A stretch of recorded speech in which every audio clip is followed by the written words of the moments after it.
What up, everybody? Welcome back to the channel. Today on Fitness Tech Reviews, we're going to be going over the Xiaomi Mi Band 7.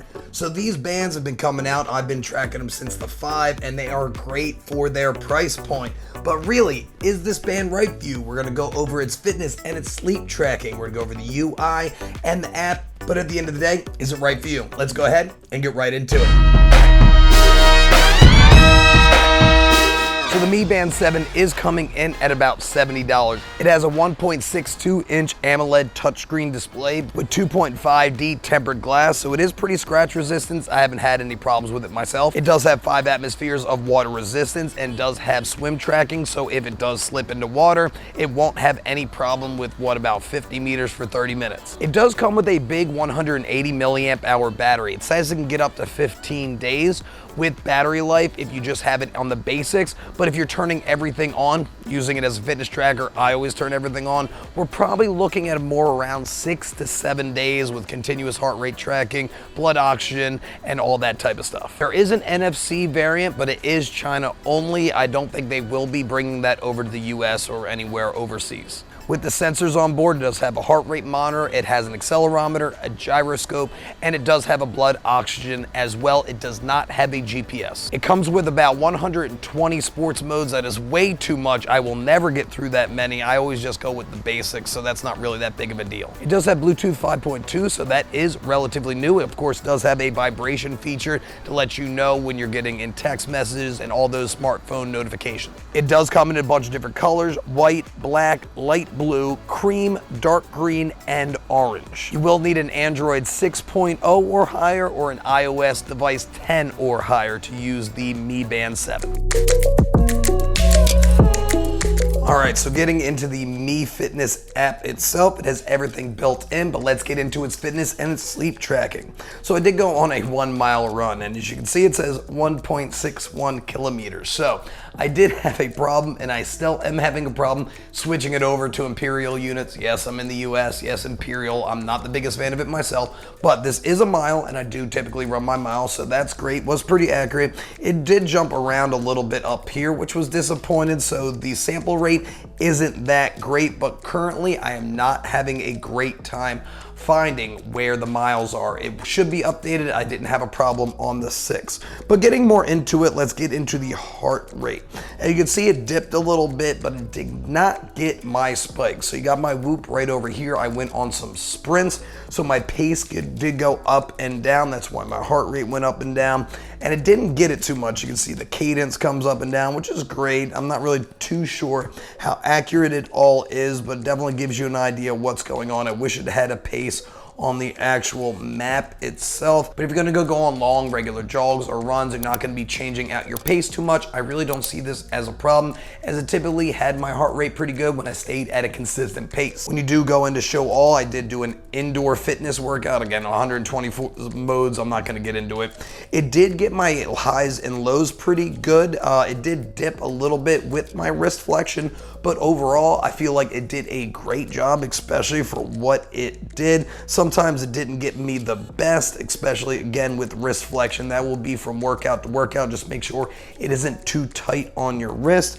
But again, it gives you a little bit of idea where your training effect is and where your heart rate zones were as well. Overall, pretty accurate. Now let's get into its sleep tracking. So I was pretty impressed with its sleep tracking. It does REM, light, and deep sleep. It did overestimate me a little bit here and there, and we'll get into that. Like last night, I was awake a little bit longer than what it's saying is. I was awake here for only 1 minute. Did have to go to the bathroom. I was awake a little bit more. Again, I got my Whoop data right over here, which is very accurate with all its sleep data, but overall pretty good. My biggest complaints were on the days where I did wake up for longer periods of time, because my baby was, of course, waking up a lot. She's only 1, and she is coming off a little bit of a cold. So I was awake for a little bit longer than what it is saying I am awake for, and it's given me a longer sleep time by almost an hour. So not the best in the world, but if you don't have any children at home, not the biggest deal. The only problem was I did see on this particular day, I woke up about 40 minutes earlier, but I was kind of in bed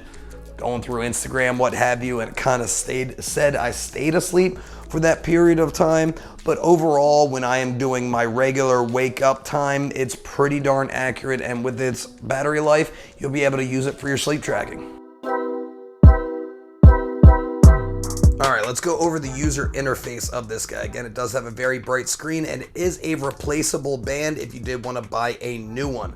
On the back, it has all the sensors, and if you are looking to charge, it does have the same charger as the 5 and the 6, and it is magnetic, so it just pops right on. You feel it click, and it takes about 2 hours to fully charge. And when you swipe down, this is going to go to all your notifications and whatever you have there. And when you swipe up, this can be switched out in the app itself, but your personal activity, heart rate, oxygen, workouts, all right here, settings. And when you get into your settings, you can change out your watch face. If you do have other watch faces on here, you can download more watch faces if you would like, but I kind of stuck to the regular one. And then you can change out your time format and your date format as well. To go backwards, you do have to swipe to your right. It is a little bit of delay, which is a little bit annoying. You can change your display brightness. It is not auto brightness, which is a little bit disappointing. I wish it did have that, but again, it is $70, not the most expensive. You can change on the screen on time, always on if you would like, how you wake it up, and screen always on and lit. And you get into your do not disturb, your lock screen, if you want to go to battery saver. Workout detection is not currently on, so you do have to change that if you would like to put that on. Going into your preferences, you get into language, screen wake up, and a lot of this is built into the app, and we'll get into that right after. And we can go into restart, shut down device, and all that. We also have more here at the bottom, which is going to female health, breathing, stopwatches, find my phone, all the basics, event reminders, and then swipe right to get back home. When you swipe the other way, this is going to go into your widgets. You can change your widgets, and it does have a little bit of a media player here as well. Let's go ahead and take a little bit of a deep dive on the app itself. It gives you a lot of great information right here. Your step count, the amount of calories you burn throughout your day, your workouts, and all this is customizable right here. And you can of course go to show all and see which one you would like to put on by putting a star next to it if you would like. When you go into your workouts, you do have to turn it on to get your whole entire stuff here, but treadmill, so many things that you can kind of put through here. But going into device, this is where you're going to get into the nitty gritty of what this band is all about. Turning on your app notification, again, that is going to be through your Android or iOS device, incoming calls, background permissions, and all of that. And then getting into your health monitoring. You can go into continuous heart rate monitoring. I wasn't the biggest fan of it. Every 5 minutes it got me, but you can change it to 1 minute, 10 minutes, and that's built in. And you can also go with notifications if you have higher heart rate or lower heart rate, so that's a big plus. And going into sleep tracking, you do have to turn on your advanced monitoring. That's just gonna increase the frequency for your sleep tracking. Again, this will kill a little bit of your battery life. I didn't get into breathing score, but it always gave me a 100 at the bottom. I'm not really sure how great that is. Blood oxygen, again, you do have to turn it on for all day tracking. It will kill your battery a little bit. Stress, you do have to turn this stuff on as well. So all this stuff is turned on by default. And going into standing, you can remind to stand, which is one of my favorite things about these bands, especially if you sit a lot at work, and you can kind of change when you want to start and when you want to end, when it does let you know to get up. And you can go into goal alerts as well, give you a little bit of a vibration when you hit your goals. And then you have other things, your apps, your widgets. You can change out the widgets on your phone, putting in a pin and all of that. And when you get into your profile, your connected apps, you can actually transfer a lot of things to Strava. I'm not exactly sure if that's how you say it. Going into your settings, you can change out things. Again, region, United States. This is where it should be able to change it over to miles. Sadly, it's not there right now, but I believe with an update, it will be there relatively soon, I hope. And of course, all the way at the top, you do have your band displays. You can go with the local ones that are built in, or you can go online. They say there's over 100 different ones you can actually download to your band itself. And yeah, there's so many ways to customize your band. So what are my overall thoughts and recommendations with this band? It does have a great screen, so much better than the 6, but it is $70. You can get the 6 for about $45, which is a great price point as well, and you're really not getting too much less with the 6, but if you are looking for the bigger screen, I would definitely recommend the 7. The screen really does get a lot better with the 7. Overall, at its price point, $70, you really can't do too much better.